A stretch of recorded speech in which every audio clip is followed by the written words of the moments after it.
Welcome back to For the Mariners by the Mariners channel.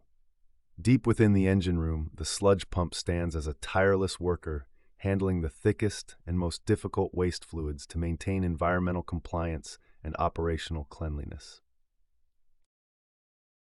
Whether you're dealing with a reciprocating piston design or a flexible diaphragm model, the overhaul of a sludge pump is a vital task for every marine engineer.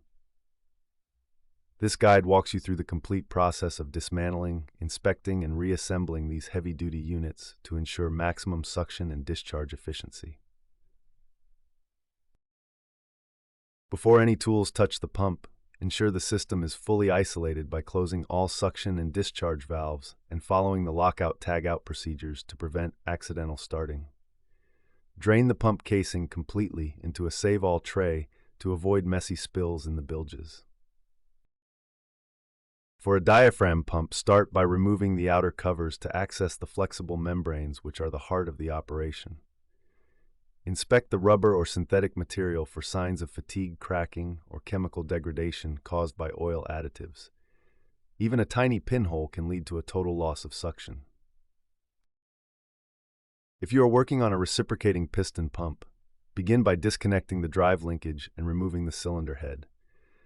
Carefully pull the piston assembly out and examine the wear rings and liners for deep scoring or uneven wear patterns, which indicate misalignment or the presence of abrasive particles.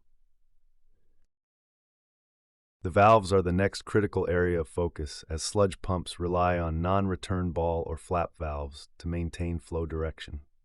Remove the valve cages and clean every component thoroughly with a suitable degreaser. Check the valve seats for erosion or pitting, and if necessary, lap the surfaces to ensure a liquid-tight seal. A leaking valve is the most common cause of poor pump performance. Inspect the air motor or mechanical drive section for proper lubrication and check all seals and gaskets for hardening. When replacing diaphragms or piston rings, ensure you use the correct marine-grade spares and apply a light coating of compatible lubricant to aid initial movement. As you begin the reassembly process, clean all mating surfaces meticulously to ensure a perfect fit. Tighten the casing bolts in a diagonal pattern to apply even pressure across the gaskets and prevent distorted seals. Once the unit is put back together, rotate the pump by hand if possible to check for any internal binding or unusual resistance.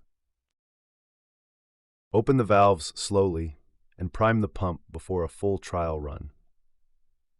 Monitor the discharge pressure and listen for any abnormal knocking sounds which could suggest air pockets or loose mechanical connections. Document the overhaul in the planned maintenance system, including the condition of the parts replaced and the total running hours. If you found this video helpful, please give us a thumbs up, hit the notification bell, comment, like, share, and subscribe for more insights. Thank you.